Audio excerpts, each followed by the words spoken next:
अज़ीज़ तलबा अस्सलाम वालेकुम वरहमतुल्लाहि वबरकातुहू। उम्मीद आप लोग खैरियत से होंगे। अल्लाह रब्बुल इज़्ज़त आप लोगों को खुश रखे। स्टेट्स ऑफ मैटर 2 हमारा स्टार्ट है। कोई लेक्चर हमारे लेट हुए, मुझे थ्रोट प्रॉब्लम है, दुआ करें अल्लाह पाक सेहत कामिला आजिला मुस्तमिरा अता फ़रमाए। और आज कुछ तबीयत जो है ठीक रही तो मैंने सोचा चलो ठीक है लेक्चर का स्टार्ट लेते हैं। तो इसलिए स्टेट्स ऑफ मैटर 2 यूनिट 5 का लिक्विड स्टेट लेक्चर 11 हमारा है। और वंडर वाल फोर्सेस को हमने स्टार्ट लिया हुआ है। इससे पहले जो 6 लेक्चर है वंडर वाल फोर्सेस के 5 लेक्चर हैं, उनको देख कर इस लेक्चर की तरफ आएँ तो आपको बहुत फ़ायदा होगा। हाइड्रोजन बॉन्डिंग पर लेक्चर 03 है, यानी हाइड्रोजन बॉन्डिंग का पार्ट 3 है, प्रूफ ऑफ हाइड्रोजन बॉन्डिंग हमारा आज का टॉपिक, इसको हम डिस्कस करेंगे। तो कोशिश करें कि इस लेक्चर को देखने से पहले हाइड्रोजन बॉन्डिंग का जो लेक्चर 2 लेक्चर मैं दे चुका हूँ, वंडर वाल फोर्सेस के लेक्चर आ चुके हैं, उनको ज़रूर चेक करें। प्ले लिस्ट तैयार है, यूट्यूब पर जाए, लिखिए केमिस्ट्री वाला, हाइड्रोजन बॉन्डिंग बाय केमिस्ट्री वाला, तो प्ले लिस्ट आपको मिल जाएगी। लेक्चर का स्टार्ट लेते हैं। मेरा नाम है गुलाम नबी और आप देख रहे हैं हमारा प्यारा सा खूबसूरत सा चैनल केमिस्ट्री वाला। अच्छा, प्रूफ ऑफ हाइड्रोजन बॉन्डिंग किताब में हेडिंग लगी हुई है, अक्सर आता रहता है इम्तिहान में। हाइड्रोजन बॉन्डिंग का प्रूफ कैसे हुआ, इसको किताब डिस्कस करती है। हाइड्रोजन बॉन्डिंग का जो प्रूफ था, इसको आप याद रख लें कि हमारे पास जो ग्रुप नंबर 5 है, ग्रुप नंबर 6 है और ग्रुप नंबर 7, ये जो हमारे पास ग्रुप है 6A कर लें, 5th A कर लें, ऐसा कर लेते हैं, ठीक है। ये जो हमारे पास ग्रुप हैं, इनके हाइड्राइड को देखा गया है, इनसे हमें प्रूफ मिलता है हाइड्रोजन बॉन्डिंग का। इनके हाइड्राइड को देखा गया है। ग्रुप नंबर 5 नाइट्रोजन फैमिली है, ग्रुप नंबर 6 ऑक्सीजन फैमिली है, ये फ्लोरीन फैमिली है। फ्लोरीन है, क्लोरीन है, ब्रोमीन है, आयोडीन है, इसको देख लें। नाइट्रोजन फैमिली हमारे पास नाइट्रोजन है, फास्फोरस है, हमारे पास नाइट्रोजन है, फास्फोरस है, आर्सेनिक है, एंटीमनी है, आर्सेनिक एंटीमनी है, एंटीमनी Sb, हम एंटीमनी को शो करते हैं। ऑक्सीजन फैमिली ऑक्सीजन है, सल्फर है, सेलेनियम है, टोलेरियम है। ऑक्सीजन है, सल्फर है, सेलेनियम है, टेलेरियम है, टेलोरियम। ये जो हमारे पास ग्रुप है ना, इनके हाइड्राइड को स्टडी किया गया, यानी NH3 को स्टडी किया गया, ठीक है। इस तरीके से PH3 को स्टडी किया गया, ASH3 को स्टडी किया गया, SbH3 को स्टडी किया गया। इनके हाइड्राइड्स को स्टडी किया गया, हाइड्रोजन के साथ इनके कंपाउंड को देखा गया। इस तरीके से H2O को देखा गया, हाँ, H2S को स्टडी किया गया, H2Se को स्टडी किया गया और H2Te को, टेलीरियम को स्टडी किया गया। इस तरीके से HF 7वें ग्रुप के, HCl, HBr, HI, इन हाइड्राइड को स्टडी किया गया। थोड़ी खांसी रहेगी लेक्चर के दौरान, इसको अवॉइड करें। इनके हाइड्राइड्स को देखा गया और इनके हाइड्राइड्स की स्टडी के बाद हमें हाइड्रोजन बॉन्डिंग के कंसेप्ट का पता चला। इनके हाइड्राइड्स के, इनके NH3, H2O और HF, ये इनके नीचे हाइड्राइड्स को देखा गया। ये देखा गया है कि नीचे आने से, जब हम नीचे आ रहे हैं डाउन द ग्रुप हाइड्राइड्स के, तो इनका जो मॉलिक्यूलर मास था, मॉलिक्यूलर मास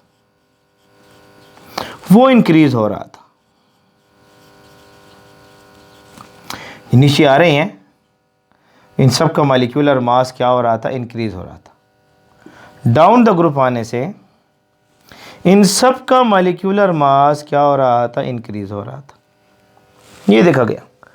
और वंडरवाल की ये तहकीक थी, ये रिसर्च थी वंडरवाल की।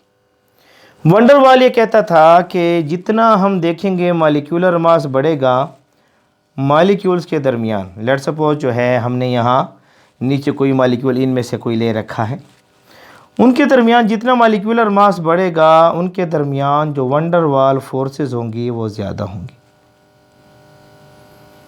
ये वंडर वाल फोर्सेस जो हैं वो ज़्यादा होंगी। जितना मॉलिक्यूलर मास बढ़ेगा वंडर वाल फोर्सेस को देखा गया है मालिक्यूल्स के दरमियान उतनी ज़्यादा होंगी। अच्छा, जितनी मालिक्यूल्स के दरमियान वंडर वाल फोर्सेस ज़्यादा होंगी उनका बॉइलिंग पॉइंट भी इंक्रीज होगा, बढ़ेगा। ज़ाहिर बात है, वंडर वाल फोर्सेस जितने ज़्यादा बॉइलिंग पॉइंट बढ़ेगा। यूट्यूब पर टाइप करें वंडर वाल फोर्सेस बाई केमिस्ट्री वाला टॉपिक आपको मिल जाएगा। तो ये एक मेन कंसेप्ट था वंडर वाल का। इसलिए नीचे आने से ये देखा गया है, यहाँ जितना आप देख रहे थे इनका बॉइलिंग पॉइंट ज़्यादा इस तरीके से था, ये आर्डर था बॉइलिंग पॉइंट का।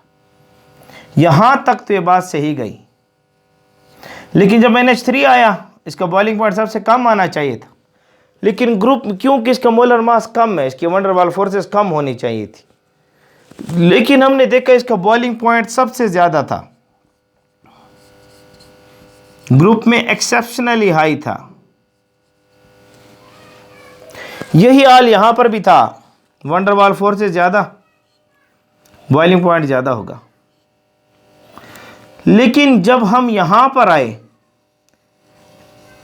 पानी का बॉइलिंग पॉइंट बहुत ज़्यादा, एक्सेप्शनली हाई, अगरचे मोलर मास इसका कम है ग्रुप के दूसरे पार्टनर्स के से, ग्रुप के दूसरे मेंबर से, इनके हाइड्राइड का। इस तरीके से यहाँ पर भी बॉइलिंग पॉइंट का कंसेप्ट तो यही है, लेकिन हमने देखा HF के अंदर फोर्सेस बहुत ज़्यादा है, HF के अंदर फोर्सेस बहुत ज़्यादा है। तो हमने यहाँ देखा है कि इनके बॉइलिंग पॉइंट ज़्यादा हो रही हैं और एक्सेप्शनली हाई आ रही हैं अपने ग्रुप के मेंबर से। जो नॉर्मल ट्रेंड्स थी उससे हटकर बात हो रही थी। तो रीज़न क्या थी? सबसे बड़ी वजह इसके पीछे जो रीज़न लिखी गई है कि इनके एक्सेप्शनली बॉइलिंग पॉइंट हाई है, रीज़न इसके पीछे जो लिखी गई है, किताबों ने लिखा है इसको, हाइड्रोजन बॉन्डिंग। हाइड्रोजन बॉन्डिंग इनके अंदर है। ये HO और H, यहाँ H, ये O और ये H, यहाँ लोन पेयर ऑफ इलेक्ट्रॉन की वजह से यहाँ इनके दरमियान हाइड्रोजन बॉन्ड बनता है। ये A है, ये H है, और यहाँ ये बॉन्ड बना रहा है B के साथ जिसके पास लोन पेयर ऑफ इलेक्ट्रॉन। ये हाइड्रोजन बॉन्ड की तारीफ है। ये हाइड्रोजन बॉन्ड की डिफिनीशन के अल्फाज हैं आपके पास। इसकी इलेक्ट्रोनेगेटिविटी ज़्यादा है, इलेक्ट्रोनेगेटिविटी इसकी हाई होनी चाहिए। किस में से होना चाहिए? फोन, फ्लोरीन, ऑक्सीजन और nitrogen. Size small, size small. दूसरी शर्त इलेक्ट्रोनेगेटिविटी के साथ ज़्यादा होने से साइज भी छोटा होना चाहिए। ये और लोन पेयर ऑफ इलेक्ट्रॉन इसके पास मौजूद हो, लोन पेयर ऑफ इलेक्ट्रॉन्स इसके पास मौजूद हो। बी के अंदर ये सिफात हों, बी के अंदर ये सिफात हों, ये किसके पास भी ये सिफात पाई जाए, लोन पेयर ऑफ इलेक्ट्रॉन इसमें भी होना चाहिए। तो ये सारी बातें जब इसमें पाई जाए इसको हाइड्रोजन बॉन्ड कहते हैं। यही हाइड्रोजन बॉन्ड हमने HF में देखा, ये यहां पर हाइड्रोजन बॉन्ड बना, इसके पास लोन पेयर ऑफ इलेक्ट्रॉन थे।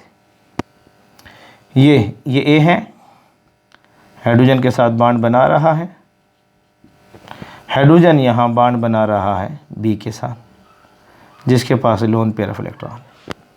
हाइड्रोजन बॉन्डिंग NH3 में हाइड्रोजन बॉन्डिंग देखी गई, H H H N, hydrogen hydrogen hydrogen, यहाँ लोन पेयर ऑफ इलेक्ट्रॉन है।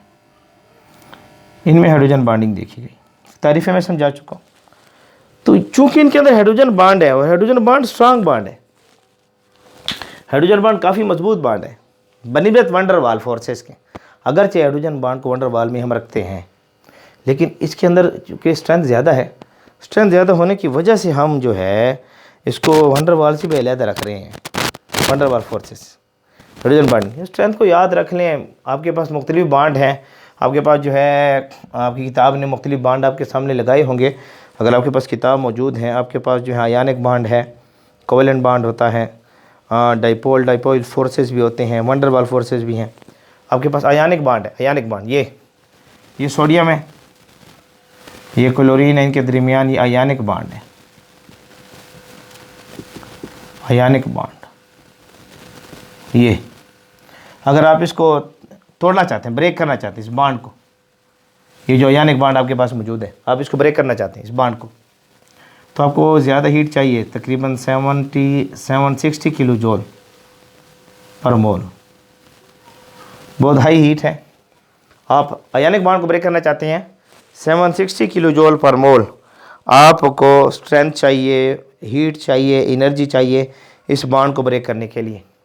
इस तरीके से अगर आपके पास कोवेलेंट बॉन्ड है, कोवेलेंट बॉन्ड, अगर लेट सपोज जो है ये H है, ये Cl है, इसके दरमियान ये कोवेलेंट बॉन्ड है, कोवेलेंट बॉन्ड है। किताब ने आपके लिखा हुआ है कि ये H है, ये OH के साथ कोवेलेंट बॉन्ड बना रहा है। ये आप इस बॉन्ड को ब्रेक करना चाहते हैं, आपको एनर्जी चाहिए, जिस तरीके से यहाँ एनर्जी चाहिए थी, यहाँ पर भी आप इसको ब्रेक करना चाहते हैं, तो मेरे ख्याल से 464 किलो जूल पर मोल है। आपको यहाँ एनर्जी चाहिए 464 किलो जूल पर मोल इसको ब्रेक करने के लिए, 464 किलो जूल पर मोल आपको चाहिए इसको ब्रेक करने के लिए। कोवेलेंट बॉन्ड बनिस्बत आयनिक बॉन्ड के वीक है, कोवेलेंट बॉन्ड बनिस्बत आयनिक बॉन्ड के ये वीक बॉन्ड पाया जाता है। आपके पास डाइपोल इंटरेक्शन है, ये HCl है, इसके दरमियान इंटरेक्शन है, डाइपोल इंटरेक्शन मैं पढ़ा चुका हूँ, यूट्यूब पर टाइप करें डाइपोल इंटरेक्शन, ये डाइपोल इंटरेक्शन आपके पास मौजूद है। इसको ब्रेक करना चाहते हैं इस बॉन्ड को, ये डाइपोल वीक बॉन्ड है, इसके लिए भी आपको एनर्जी चाहिए। डाइपोल इंटरेक्शन के लिए आपको एनर्जी चाहिए, और आपको यहाँ जो है एनर्जी चाहिए 5 to 20 किलो जूल पर मोल, 5 to 20 किलो जूल पर मोल, 5 to 20 किलो जूल पर मोल। MCQs के लिहाज से याद रखें वैल्यूज़ को। ईटा है, MD कैट है, E कैट है, या आप कहीं कम्पिटेटिव एग्ज़ाम दे रहे हैं, इन वैल्यू को याद रखें। आपको जो है इनको तोड़ने के लिए हमें तमन्नाई चाहिए, वंडर वाल फोर्सेस को तोड़ने के लिए हमें तमन्नाई चाहिए, वंडर वाल फोर्सेस को तोड़ने के लिए हमें तमन्नाई चाहिए 1 to 20 किलो जूल पर मोल। इसको ब्रेक करना चाहते हैं 1 to 20 किलो जूल पर मोल हमें एनर्जी चाहिए। इसको ब्रेक करने के लिए 1 to 20 किलो जूल पर मोल एनर्जी हमें चाहिए। लेकिन जब इस हाइड्रोजन बॉन्ड को ब्रेक करना चाहेंगे, ये हाइड्रोजन बॉन्ड है, इसको आप ब्रेक करना चाहते हैं, हाइड्रोजन बॉन्ड को आप ब्रेक करना चाहते हैं, यहाँ भी हमें तमन्नाई चाहिए, और यहाँ हाइड्रोजन बॉन्डिंग को ब्रेक करने के लिए 20 to 50 किलो जूल पर मोल एनर्जी हमें चाहिए। यहाँ एनर्जी हमें चाहिए 20 to 50 किलो जूल पर मोल, 20 to 50 किलो जूल पर मोल हमें एनर्जी चाहिए। देख सकते हैं हाइड्रोजन बॉन्ड की एनर्जी ज़्यादा है। वो तो चलो आपके पास जो है बॉन्ड है, आयनिक बॉन्ड है, स्ट्रांग बॉन्ड है, कोवेलेंट बॉन्ड है, लेकिन जब आप आते हैं डाइपोल इंटरेक्शन कितनी है 5 to 20, वंडर वाल फोर्स 1 to 20, ये 20 से स्टार्ट हो रहा है 20 to 50। यहाँ इसकी एनर्जी ज़्यादा है, हाइड्रोजन बॉन्ड को ब्रेक करने के लिए आपको ज़्यादा तवनाई चाहिए। ये प्रूफ था इन हाइड्राइड्स में देखा गया। इसलिए आप यहाँ जो इनको ब्रेक करना चाहते हैं, अलहदा करना चाहते हैं और बॉयल करना चाहते हैं, इनका बॉइलिंग पॉइंट इसलिए ज़्यादा है क्योंकि इनके अंदर हाइड्रोजन बॉन्ड पाया जाता है। ये एक एविडेंस हमें जो है मिलता है। उसके बाद कुछ बातें मज़ीद भी हैं, थोड़ी इसको डिस्कस करते हैं। इसको मुझे थोड़ा साफ़ करना पड़ेगा, जगह नोट कर लें, स्क्रीनशॉट ले लें, शाबाश ले लें, शाबाश ले लें, स्क्रीनशॉट ले लें, ठीक है जी, जल्दी जल्दी ले लें, शाबाश, ठीक है, उम्मीद है आपने नोट कर लिया। इससे ये पता चलता है कि ये कोवेलेंट बॉन्ड से तो वीक है, लेकिन वंडरवाल फोर्सेज है या डाइपोल इंटरेक्शन है उसके मुकाबले में स्ट्रांग है हाइड्रोजन बॉन्डिंग। मैंने आपको साफ कर लिया, नोट कर लिया, स्क्रीनशॉट ले लिया होगा। तो देखा जाए तो अगर आप एनर्जी के लिहाज से थोड़ा चेक करें ना इसको, तो ये चीज़ क्लियर हो रही है कि ये कोवेलेंट बॉन्ड्स वीक है हाइड्रोजन बॉन्ड एनर्जी के लिहाज से। अगर आप चेक कर रहे हैं इसको, कोवेलेंट बॉन्ड की बनिस्बत ये वीक है। हाँ, डाइपोल इंटरेक्शन है, वंडरवाल फोर्स है। अच्छा, डाइपोल इंटरेक्शन वंडरवाल फोर्स के अंदर ही है। यहाँ थोड़े से फ़र्क के लिहाज से मैंने बात कर दी है। हाइड्रोजन बॉन्डिंग भी वंडरवाल फोर्स के अंदर ही हम पढ़ाते हैं। यहाँ थोड़ी किताब ने अलहदा लिखे है तो हम अलहदा बातें कर रहे हैं। अच्छा, इसके अलावा एविडेंस हमें एक और भी मिलता है, proof, evidence. Number of hydrogen bonds बहुत असर डालती है। नंबर ऑफ हाइड्रोजन बॉन्ड जो है ये बहुत असर डालती है, इनका इफेक्ट होता है, इनका इफेक्ट होता है। जैसे आपकी मिसाल के तौर पर आप देख रहे हैं, for example DNA, deoxy ribonucleic acid, biomolecule पढ़ेंगे, बायोकेमिस्ट्री वहाँ डिटेल करेंगे इसको। Deoxy ribonucleic acid, deoxy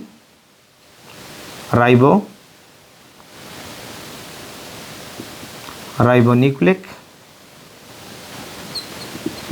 acid, DNA. इसके स्ट्रक्चर को अगर आप देखें ना, यहाँ पर कुछ आपको ऐसे कॉइल स्ट्रक्चर नज़र आएगा। डीएनए का रफली स्ट्रक्चर बना रहा हूँ समझाने के लिए। यहाँ से डबल हीलिक्स होता है, ऐसे ऐसे डबल हीलिक्स स्ट्रक्चर होता है। यहाँ पर जो है नाइट्रोजनस बेस आपस में मिले होते हैं, ये एडेनिन, थायमिन, गायनिन आपस में मिले होते हैं यहाँ। अच्छा, इसका जो स्ट्रक्चर आप चेक कर रहे हैं, ये जो स्ट्रक्चर डीएनए का आपके सामने मौजूद है, डीएनए का स्ट्रक्चर आपके सामने मौजूद है।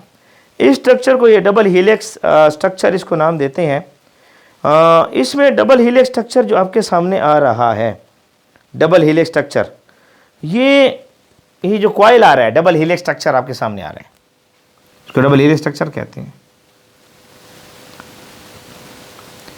इंशाल्लाह जब हम बायोमोलिक्यूल्स पढ़ेंगे या बायोकेमिस्ट्री, तो हाँ इसकी डिटेल को रखेंगे। यहाँ थोड़ा समझें इसको। ये डबल हीलिक्स स्ट्रक्चर जो है, इसका जो कॉइल स्ट्रक्चर है,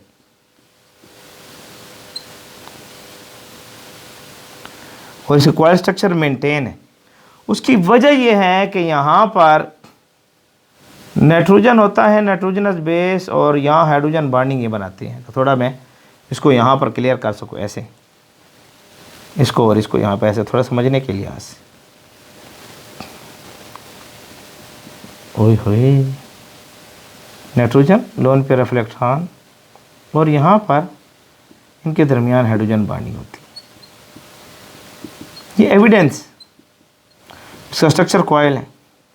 तो यहाँ आपको हाइड्रोजन बॉन्डिंग नज़र आएगी, यहाँ भी, यहाँ भी, यहाँ भी, यहाँ भी, यहाँ भी, ये एरिया भी, इन एरिया में भी, और इन एरिया में भी। यहाँ आपको हाइड्रोजन बॉन्डिंग नज़र आएगी।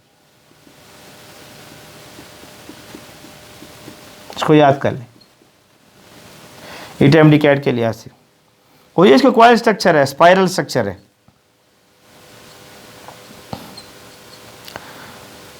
टेढ़ा मेढ़ा सा स्ट्रक्चर आपको नजर आता है।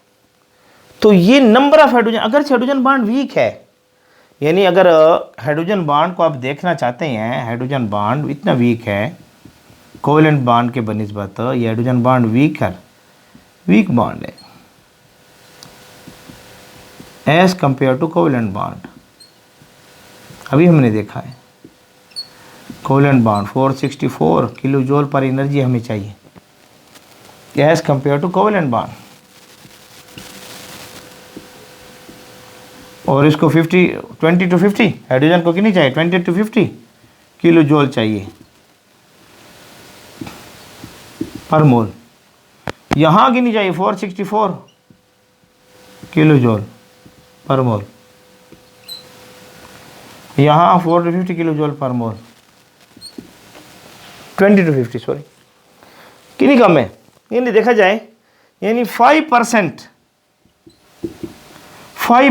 जो है हाइड्रोजन बॉन्ड को आप कह सकते हैं कि ये इफेक्ट दिखा सकता है as compare to covalent bond की बनिस्बत। यानी जो असर है कोवेलेंट बॉन्ड का अगर वो 100% है तो हाइड्रोजन बॉन्ड का असर 5% है, इतना कम असर है। कोवेलेंट बॉन्ड का असर अगर 100% है तो हाइड्रोजन बॉन्ड का असर उसके मुकाबले में 5% है, बहुत कम इफेक्ट है।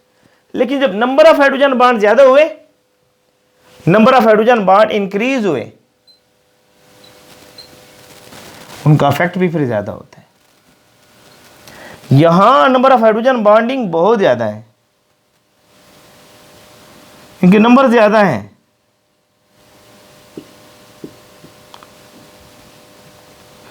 और इस वजह से इनका इफेक्ट भी ज़्यादा है डीएनए में। तो ये double helix structure hydrogen bonding इसको मेंटेन रखता है। क्यों? नंबर ऑफ हाइड्रोजन बॉन्ड ज़्यादा है। यही बात पिछले लेक्चर में मैंने समझाने की कोशिश की थी। अगर से हाइड्रोजन बॉन्डिंग में हम देखें H और F में, ये हाइड्रोजन बॉन्डिंग जो हम देख रहे हैं ये, और हाइड्रोजन बॉन्डिंग हम देखें H2O में,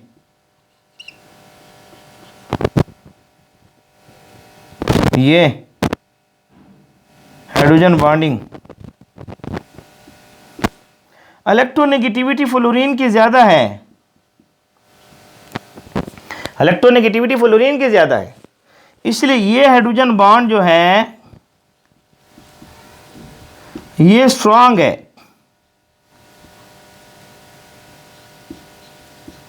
as compare to water one. इसको हम कंपेयर करें पानी के साथ। HF का इलेक्ट्रोनेगेटिविटी, इसकी इलेक्ट्रोनेगेटिविटी कम है, ऑक्सीजन की इलेक्ट्रोनेगेटिविटी कम है। तो इस चीज़ को आपने नोट करना, उम्मीद नज़र आ रहा होगा, थोड़ा सा कट गया मेरे ख्याल से, चेक कर लेते हैं। हाँ क्लियर नज़र आ रहा है, कटा नहीं है। इलेक्ट्रोनेगेटिविटी कम है, फ्लोरीन की 4 है, ऑक्सीजन की आपके पास 3.5 है इलेक्ट्रोनेगेटिविटी ये।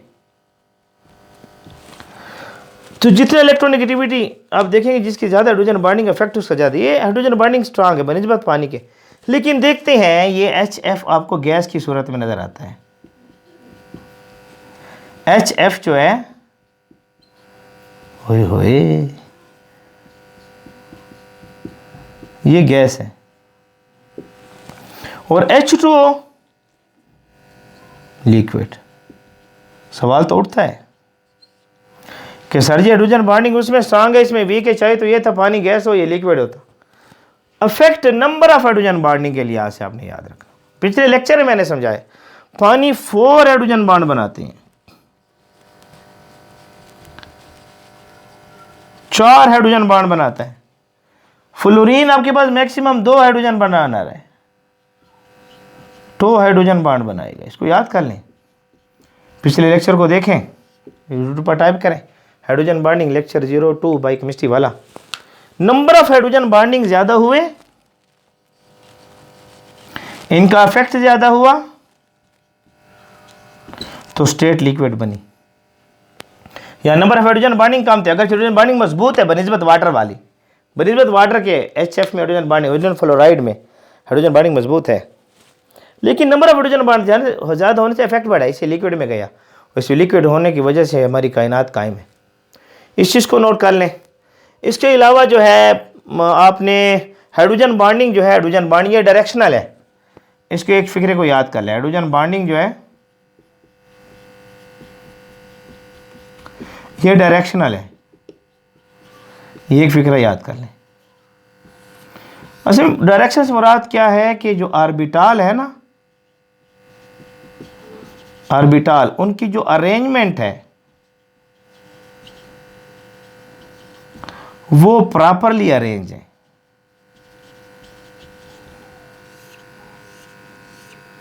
जो ऑर्बिटल्स हमारे पास मौजूद हैं उनकी जो अरेंजमेंट है वो प्रॉपरली अरेंज है। इसको थोड़ा साफ करूंगा तो थोड़ा चेक कर इसको ले लें, स्क्रीनशॉट ले लें, ले लें शाबाश, देखें ना थोड़ा चेक करते, थोड़ा देखें डायरेक्शन को, देखें डायरेक्शन को देख लेते थोड़ा सा, देखें ना। उसमें आप लोगों ने हाइड्रोजन बॉन्ड जो है इसको हम डायरेक्शनल कहते हैं, डायरेक्शनल है।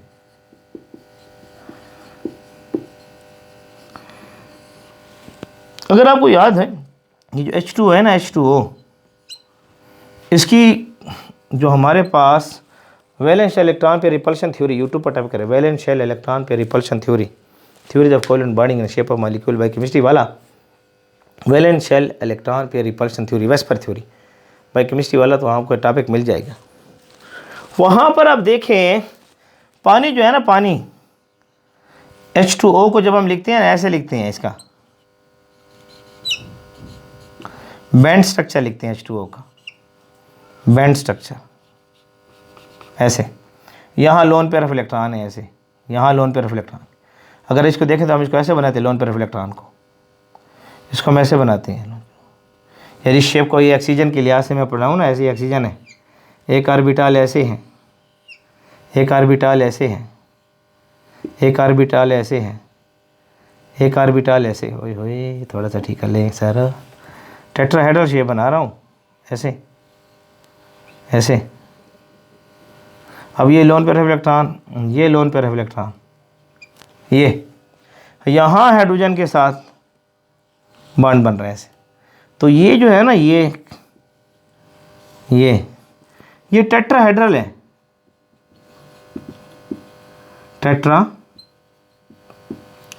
शेप है। और जब ये टेट्राहेड्रल शेप आ रही है तो हम इसको ज्योमेट्रिकल शेप कहते हैं, हम इसको नाम देते हैं ज्योमेट्रिकल शेप। प्रॉपर एंगल है इसका 109.5 डिग्री के ऊपर मीन का एंगल बनेगा ऑर्बिटल क्षेत्र में, वेस्पर थ्योरी को टाइप करें।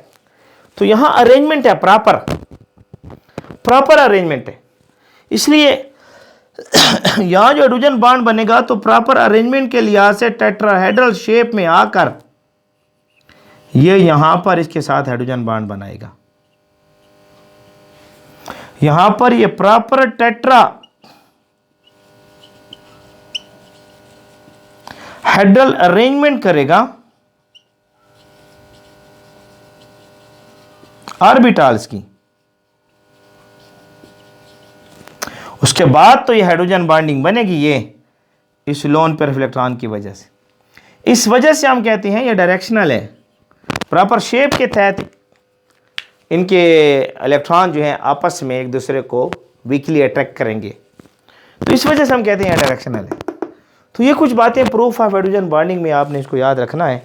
छोटा सा लेक्चर लाया था, मैं साइड पर हो रहा हूँ, इसको नोट कर लें, शाबाश, नोट कर लें, शाबाश।